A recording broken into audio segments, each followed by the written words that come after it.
Hey guys, we're up in the bee yard on this beautiful overcast morning.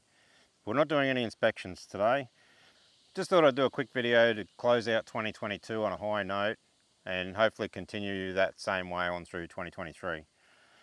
So 5 things I've learnt throughout the year and a surprise update in the middle. Well, it was a surprise to me anyway. Number 1, I really do enjoy keeping bees. For the first few years it was bit hard going. We didn't get any honey or anything off it, so I thought the enjoyment might have waned a little bit, but it doesn't matter.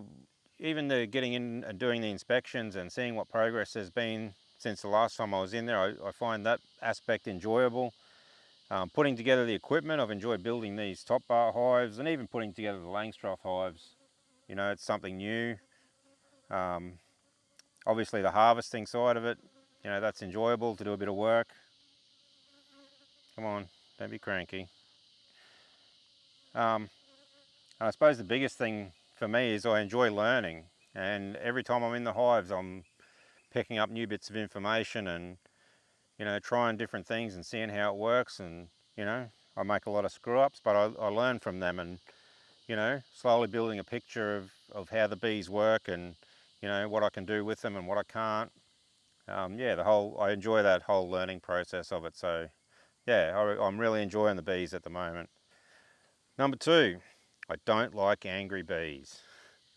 The, the green hive behind me, you would have seen when they requeened themselves after a swarm earlier this year. The queen obviously, the new queen obviously mated with some pretty wild drones out there, and of course all the offspring then were really defensive, and we couldn't do anything near the hive. And by near the hive I mean within probably 50 metres of the hive. We were having issues with being attacked, and, you know, even in our gardens and stuff, if the bees were there getting a drink, like, they wouldn't even tolerate us near them, and we copped quite a few stings. Trying to do an inspection, and that triggered getting the suit, because there was just no other way that I could get into the hive. I had this altruistic idea, I suppose you'd say, that I could just let the bees do their own thing, and, you know, the queens would go off and mate with whatever, and I'd just allow the genetics to evolve however they evolved. But that's not going to be practical. Going off what that green hive was like earlier on, it was hard to do inspections because there was just so many bees in your face. You couldn't see what you were doing. You couldn't do anything around the house because you were getting attacked by bees. So that sort of triggered the move up here as well. I mean, this was always on the cards, but that sort of accelerated that a little bit. So moving forward, I need to do something about that. I don't really want to have to rely on a queen breeder somewhere else to go and buy quiet queens and put them in my hives to keep them quiet. That's not something I really want to do.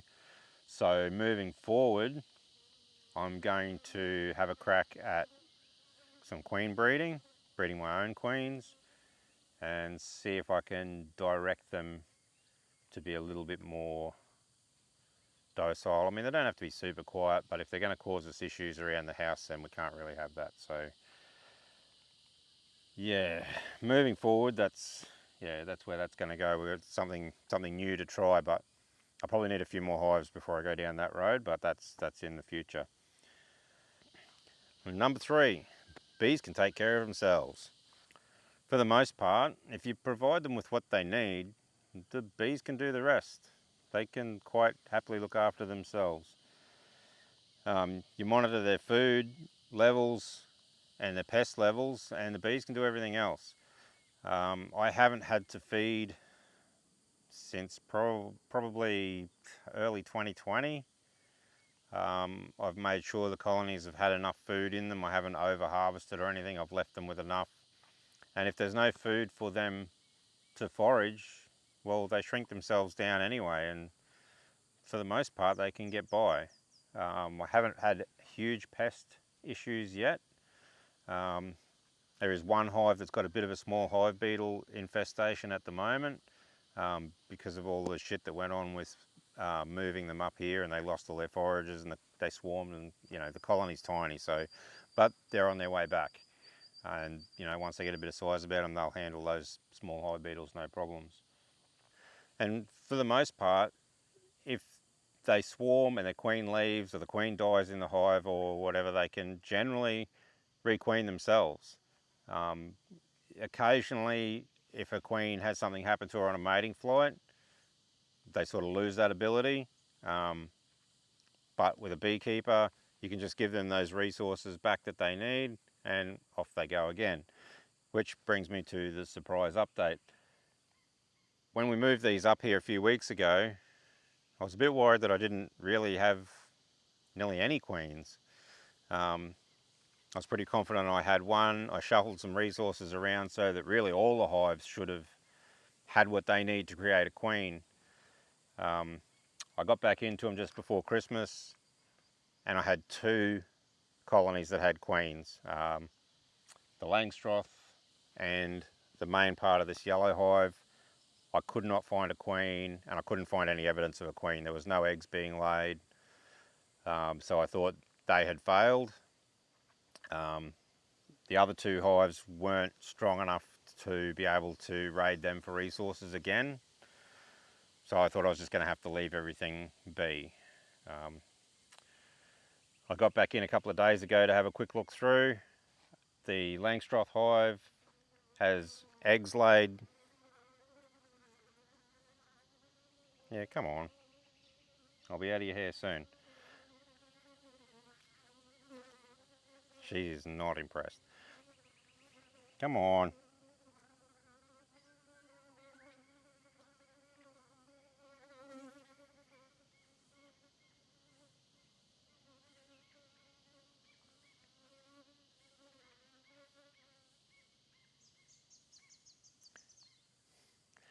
The Langstroth hive has eggs laid in a lot of the cells. I could not find the queen in that hive, but there's eggs laid and there's only a single egg laid in each cell, which makes me believe that they do actually have a queen now, which will be good. I'll be able to get back in there in a couple of weeks and have another look and I'll know for sure. The main part of the yellow hive behind me, it had eggs laid everywhere too, and I did find the queen and also found the queen in the other 2. So I'm pretty confident that each colony I've got here, I've got 4 colonies, each one of them has a queen. So yeah, that's pretty cool. And yeah, all that panic was for nothing. I obviously did do the right thing. I thought I might have screwed up somewhere and not given them what they need to be able to create that new queen, but yeah, obviously everything's worked out all right and we have 4 colonies now, so that's pretty cool moving forward. Number 4, I need to work harder on management strategies, mainly around swarm management. I lost a lot of bees and therefore a lot of productivity this year through swarms. I reckon I probably lost 3 or 4 swarms this year through not fully understanding how to manage them and not recognising that they were going to swarm. I mean, the last couple, I did recognise that they were about to swarm, and there are management techniques that I could have done to try and mitigate that, but it sort of hinged around me being able to find the queen in the colony initially and remove her and some of the bees and try and sort of make them think that they've swarmed but actually retain the bees. But I could not find a queen at all. I searched and searched that hive and I could not find her. So yeah, that didn't work. So yeah, this coming year I need to work a bit harder on that and try and either stop them from swarming or split them early enough that they don't feel they need to swarm, or set up some swarm traps. I've been talking about doing swarm traps for a while, and I just haven't got it done. So I probably need to work on that this year, build some swarm traps, get them out in amongst the trees around here, and then hopefully we can at least catch the swarms when they go. Because the swarms are looking for somewhere to move into, and if you provide them a suitable spot, well, there's every chance that they'll just move in there and then you can collect them and start another colony with them. Yeah, so that needs to be a goal for the next year, I think. Number 5. I'm probably going to end up way too far down this rabbit hole. Seriously, the more I look at different techniques, whether it be the queen rearing techniques or whether it be looking at creating nucleus colonies to sell for a bit of money on the side or whatever, it all seems to point to me needing more hives than what I have currently. Yeah, so I'm going to add a few more, hopefully early this year. Yeah, but knowing what I tend to attack things like, I'm probably going to end up with way more hives than I should have. Um, yeah, yeah. Stay tuned for that one anyway. I think because there's other hive styles I'd like to try too. I've given the top bar hive a pretty good run. I've been happy with them. I may even build one or two more. I'm going to add a couple more Langstroth hives. I'll probably end up with 4 or 5 of those. I'd like to try a couple of Layens hives. They sort of appeal to me. Apart from that, there's probably not too many. Maybe a long Langstroth, just for something different. I'm not sure.